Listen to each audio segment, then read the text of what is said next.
there is no time, no better time, to film an impromptu YouTube video than in the comfort of your own bed, while still in pajamas, looking like I just woke up even though I didn't. YouTube, what is good? I'm back. I have not uploaded in a very long periodically time, and I apologize. There's just been a lot going on, and I may explain it all in this video. Actually, I probably will explain it all in this video. This is very impromptu. But, it is just after 11 a.m. I think it's 11:10 if I read my watch correctly, because I'm covered in wristband. I was supposed to have class at 10 a.m. this morning, but guess what got canceled? My 10 a.m. class.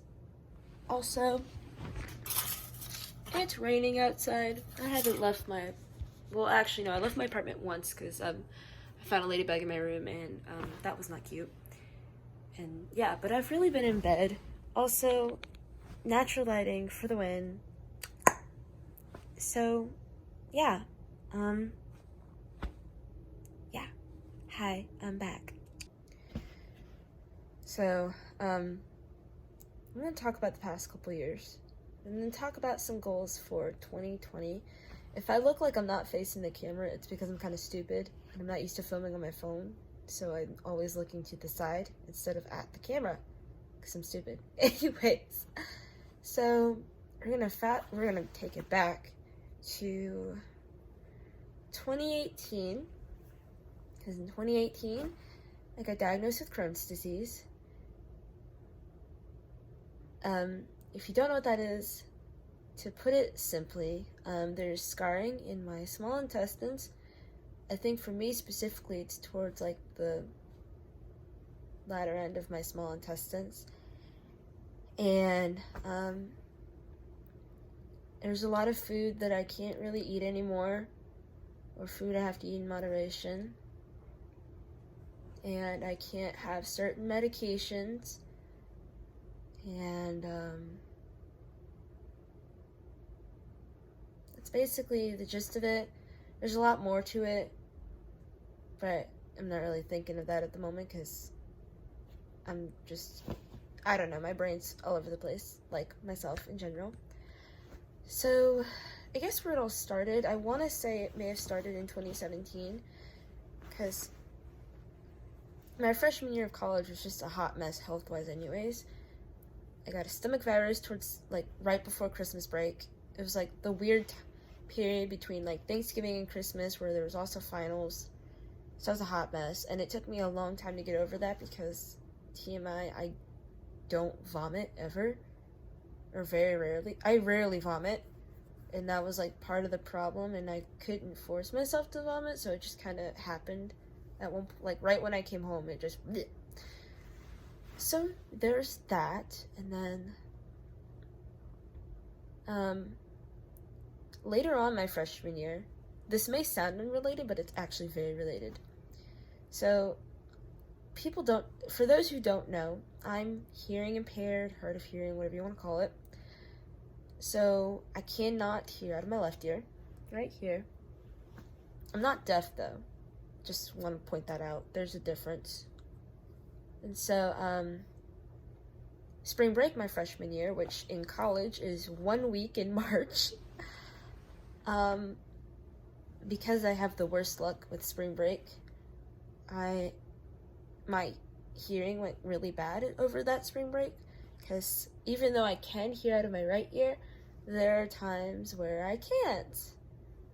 Don't know why. Haven't figured that out. I know sometimes if I put like some certain amount of pressure on my right ear, I'll lose hearing temporarily, but usually only for like a few minutes. And then I can pop my ears and it'll be fine. But that was not the case spring break 2018. It was like the latter half of spring break, my hearing went out, and then there's like weird pain and inflammation in my right ear as well. So like trying to pop my ears, wiggle my ears, it was difficult. So I came back to campus, couldn't hear, and I lost my hearing a little over 10 years ago. So I can hide it really well when I'm really good at hiding the fact that I can't hear, especially around people I don't know. And I also don't wear hearing aids, so that kind of helps. Not really, but I can hide it. So I don't think my roommate knew that I wasn't able to hear her. So, yeah, crazy hiding. I missed almost a week of class when I came back to campus. I went to the, health center to try and get it sorted out. They tried, doing, a flush of my right ear to try and get it working again. And even though it kind of helped, it ultimately caused more pain than what I came in with. And so I went back the next day to try again. Didn't work out too well. I still had a ton of pain. So then I ended up going to an audiologist. They referred me to an audiologist, in the town where my college is, or the town right outside of my college.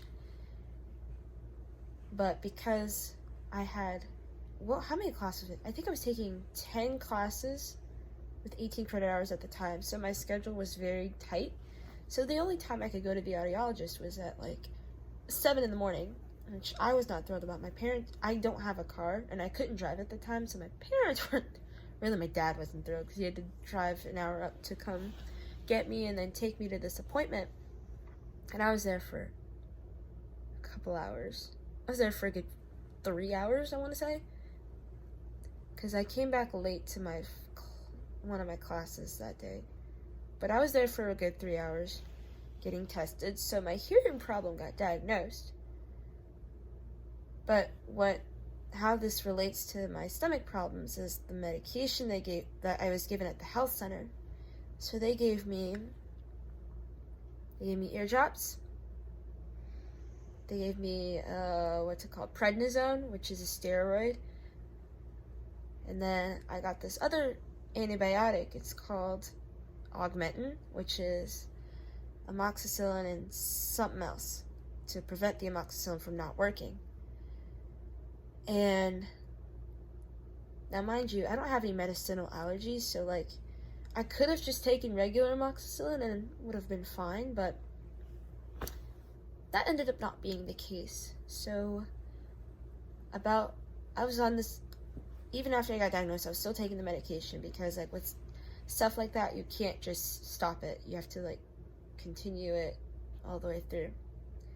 But I started having really bad side effects. I had really bad diarrhea, and so I stupidly stopped to see if it would go away. And then I didn't stop the prednisone, because the way prednisone works is that you taper off of it. So this particular taper, I tapered one a day, and then I was done. Ear drops, I just did that a couple times a day. But the Augmentin I had to take, I don't remember how much I took of it, but I had to take it every day. I think 3 times a day, or something like that. And, oh my god, I remember when I started back the Augmentin, it was bad. I broke out in hives, which hadn't happened to me in a really long time, and it was really concerning. I couldn't tell it was hives at first, because it was actually around this time of year when that happened. Or not actually, no, I lied. Holy crap. Wow, this was actually in March. Context. It was the weird it was actually the weird transition between the end of winter and start of spring, where it's still kind of cold, but it's not winter. And normally in the wintertime, my hands, because I have eczema, they kind of turn red. They get really dry and they turn red. And that's one of the first things that happened, was that my hands were red, but I always wear hoodies and stuff and long sleeves, so I didn't notice. It wasn't until the next day when I rolled up my sleeves and saw that I had broken out in hives. And so at that point, because someone else had pointed out to me, and then I freaked out, ran to the health center right before one of my classes, and had them look at me, and I was covered in hives, like, all over my body. It was ridiculous. I didn't know, like, how that happened. I wasn't allergic. Like I said, I'm not allergic to any medicine in real life, so it was the weirdest thing. So they put me on more medication to, like, help with the hives. Like, I was put on, like, I think 3 more pills and some cream. And then the rest of my freshman year was kind of a, well, it wasn't really a blur. It was more of, I had diarrhea for like a month and a half. It was really bad, and I lost a crazy amount of weight. So, like, you know, in college, you have the freshman 15. Well, in my case, it was freshman. I wouldn't say it was the negative 15, because I don't know how much weight I lost. Because I just never went on I think I did go on a scale at one point, but I didn't see how much I had lost. Because I don't remember. But anyways, so then, I think the diarrhea finally ended in, like, beginning of May, right around the time I finished up with classes. And I stayed on campus for an extra week because I play at graduation. I play at the graduation ceremonies, so I had to stay on campus. And then, so I was fine.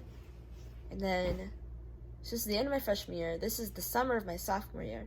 So, like, shortly after I finished, I was about to start, it was like 2 days before I started working for the summer, and I noticed that, I noticed, like, I was eating, but it was making me sick. Like, sometimes when my body feels like I haven't eaten enough, like, I get really bad stomach aches, a really awful headache, stuff like that, and a little bit of nausea. And that was all happening, but every time I ate, the more I ate, the worse I felt. And my mom, like, I told my mom, and she, like, kind of labeled down as I'm having issues with gluten. So I tried to go gluten-free over the summer, but mind you, I work at an amusement park. And so I'm having issues with gluten. And then I'm constantly exercising because I work in entertainment. And I did a lot of dancing. And also, I mean, if you've never been to an amusement park before, it's a lot of greasy, heavy food, usually with a lot of gluten. So trying to eat over the summer was a struggle because gluten-free food is expensive, very expensive. And on top of that, I was always hungry, and I would, like, go through my food really quickly. So I lost more weight over the summer because not eating well and also doing a lot of exercise, I lost so much weight. And then I finally saw someone in, like, July, right after my birthday. I got, like, a prescription for, like, antacids or something like that, and then ordered a colonoscopy. Literally, like, when I got it, it was in, like, a white paper bag, the stuff that I need, like, the laxative, and this was, like, 10 days after my birthday, so they were like, happy birthday. I was a little salty. And then on top of that, I was also experiencing other issues, so, like, shortly after my issues with gluten, I had issues with, like, acidic foods, so, like, I ate yogurt, which is acidic, and I felt sick. I couldn't drink orange juice, it made my stomach hurt, and I love orange juice. Like, y'all don't even know. So I was very devastated because I just bought a bunch of orange juice to keep me healthy. And then dairy became an issue later on. And then, so I was diagnosed officially in August, and it wasn't anything I was expecting. Like, I thought it was just some kind of crazy gluten allergy. But after my colonoscopy and an upper endoscopy too, so an endoscopy is, they have this little camera and they shove it down your throat to, like, see inside your throat and, like, your upper body. Colonoscopy, same thing, except it's up your butt and then you have to prep for it. like, you have to clean your entire system out. So, like, you can't eat solid food, and you can't drink certain liquids, and you get this disgusting laxative, and you just flush your insides out, basically. I still have nightmares because it's really, really bad. But anyways, so I was diagnosed, and at this point, I was about to start my sophomore year. So I also was about to finish up work too. Like, I was a week out from finishing work, and it was a lot. Because then right after my diagnosis, I had issues with red dye, because I drank red Gatorade, and it, like, burned in my stomach for 2 days. And I was put on prednisone for a second time. But I was on a much longer taper, so it took me like 2 or 3 months to finish it, because it was that bad. And then I started treatment in September, and then that was kind of rough, because, like, the way my treatment works, so I go in for an IV infusion, so they stick an IV in my arm right here, and with the first treatment I was on, it was for like 3 hours. There's like an induction period, so you go in sooner, so like your body gets accustomed to it, and then I go for like every other month, 8 weeks to be exact. The induction period was really difficult because there were a lot of stressful things going on. I ended up in a really nasty roommate situation that affected my stress and also contributed more to my weight loss, because, like, in the very beginning, I think for the rest of 2019, I did nothing but lose weight, because I was doing a lot of walking, because where I was living before I moved was not directly on campus. I had to walk to it, and then, again, like, when I'm not feeling well, I don't eat. And I was having a lot of flare-ups and stuff like that, and it was pretty stressful. It wasn't until around this time last year that I started gaining weight, and for the most part, I've been consistently gaining weight since, which I'm really proud of. Although, in June of this year, or technically August of this year, so, like, about a year, I had to switch treatments, because in June, like, I developed antibodies to my old treatment in June, and it, like, affected me throughout. I didn't realize they tested me in August, and I developed antibodies dating all the way back to June, so I was a little upset that I couldn't make it even a full year on one specific treatment, and I think it was because of, like, what had happened, like, in the beginning stages. But I am on a new treatment, still an IV infusion, but, like, it's a lot shorter. I'm only there for, like, an hour, which is nice, but also a little nerve-wracking, because I am terrified of needles, so having to constantly be immersed in that, like, every single time I go, it's a lot. It's a lot. But, yeah. But, on the bright side, God, why am I crying? Yeesh. I am doing a little bit better. Now that I'm not crying, I will say I have made some progress, especially with the consistent weight gaining. I mean, I do have some setbacks, though. Like, I know anytime I don't feel good, I won't eat, especially when my stomach hurts. Exercising is kind of hard now, because sometimes I'll exercise and then my stomach starts hurting and then I have to stop. I played basketball for 12 years, but, like, I'm not really healthy enough to play anymore, especially because I can't really last doing, like, a workout.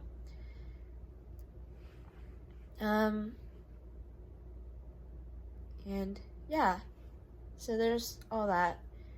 So, now, finally going into the goals for 2020. I know this video is already, like, crazy long, but, goals I want to set for 2020, especially being a new decade. Last decade was kind of rough. I mean, I started the decade without being able to hear. Now, mind you, I lost my hearing in 2009, and then, so, like, yeah, like, halfway through 2009, I lost my hearing, and then, so I started the decade without proper hearing, and then I ended the decade a sickly child.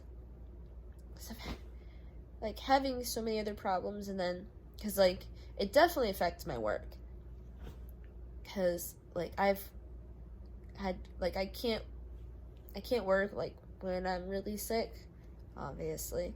So I did have like this past season, 2019 season, was the first time I've ever had to call out of work, and I've worked at my job. That was like my 5th year at my job, so it was a little sad to see that, but my goals for 2020 is to just take better care of myself. I know I'm about to cry again, and I'm not about it, but oh well. Take better care of myself. Now, with my illness, I do have disability services at school, because like if you have like a chronic illness, you have documentation for it, you can get like disability benefits at your school. So I have like, I had to get after my roommate situation, I had to get housing accommodations. So I get my own room, and in my current room, it's a hot mess, but I have my own bathroom right here, which is really nice. I also have, and like outside of all of that, I have like lenience with attendance. So like, because my school is actually kind of strict on attendance, and me having to leave campus all the time, because I'm an hour away from my house and from like where I get treatment at, and I have to obviously leave campus to go there, whether it be for like a checkup, obviously treatment, and stuff like that. So I have to leave campus, and I'm usually gone for an entire day, because I just don't know. I usually never know what's happening, like what happens, especially at my checkups, because those typically take at least an hour. I have testing accommodations if needed, because like I don't need it for all of my classes, just depending on like the type of testing. And also like unlimited bathroom breaks, because Crohn's disease is considered an irritable bowel disease, meaning, I can't always control my bowels. So like basically in English, if I have to poop, I gotta poop. And that's that. A little gross, but that's my life now. And so there's that, but just really taking better care of myself, and also keeping up with the weight gain, because I think I lost a total about over 10 pounds, I think, if my math is right. And fortunately, I've gained all that weight back, so now it's just keeping it up and making sure that, I'm eating, like, I'm not eating poorly, because sometimes I will still eat things that I can't have anymore, like, gluten does bother me, but when I have my treatment, it doesn't bother me, so I'll kind of go ham. And then, I shouldn't have a lot of sugar, but I have a crazy sweet tooth, because sugar isn't inflammatory, and like if I have too much of it, then my stomach starts to hurt, and then I have to stop. But there's that. And then so just trying to also eat a little healthier, and overall taking better care of myself. And if I have a point where I'm feeling low, to not eat, I guess. Jesus Christ, I'm crying. So there's that. 'Cause sometimes, I know when I was first diagnosed, especially when I was first diagnosed, and within that first year, one of the things I did struggle with, besides taking good care of myself, was getting out of bed some days. That's not the case right now. I'm just in my bed because I just don't feel like getting out of bed, especially because it's still raining, and I'm not the biggest fan of rain.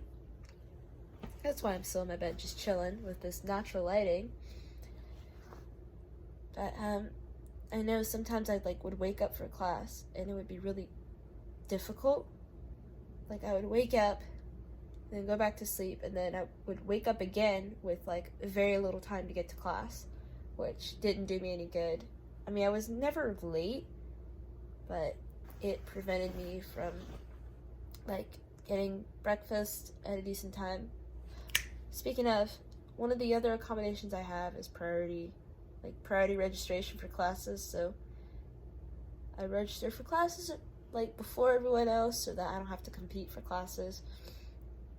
Because like in college you get to make your own schedule, but it's not always set in stone because based on like availability of class, like seats in a class. I don't have to worry about that now. And they also like set like specific rules for me as far as registering goes, like no 8 a.m.s unless necessary, because I know my first 2 years of college I had to have 8 a.m.s because certain music classes were at 8 a.m., which I was not about, and also not having too many classes close together to make my schedule a little more spread out so I have time to eat. Like, today is Monday. Normally I would have a class at 10 a.m., 2 p.m., and then 7 o'clock at night. So, obviously that gives me plenty of time to eat and, like, do other things if I need to and stuff like that. But yeah, so that's like one way I help take care of myself. And also like just keeping negativity out of my life, because one thing that will cause a flare up for me is extreme amounts of stress. So just finding better ways to handle my stress, because I know that's something I have struggled with in the past, and then with all this stomach stuff going on, it's not ideal. And yeah, plus one goal I want to set for 2020 is like, you know, not only taking care of myself but also trying to get rid of burnout, because one thing is, I mean, my illness, it's like all in my stomach. It's mostly in my stomach, but it affects so many other things too, like my mental health, my like more physical stuff. Like I do have some form of chronic fatigue, like, and then also like really bad burnout. And chronic fatigue is something common with a lot of chronic illnesses, which is more than just being tired. It's like physically not having energy to do anything. And I'm trying to combat that. Like, I have to take a crap ton of vitamins, and I take B12, but it's not enough apparently. So, trying to find other ways to keep my energy up and not burn out so quickly. And I think that's kind of it, at least for right now, while I'm laying here in my bed, kind of crying. So, yeah. That's kind of it. If you want to learn more, I can leave some links about what's going on with me. And I'm happy to answer any questions if you have any. But yeah, if you made it to the end of this crazy long video that I now have to figure out how to edit, hit that like button if you want me to post more, or like have any suggestions for me. Subscribe, and then also comment. But thanks for sticking it with me till the end.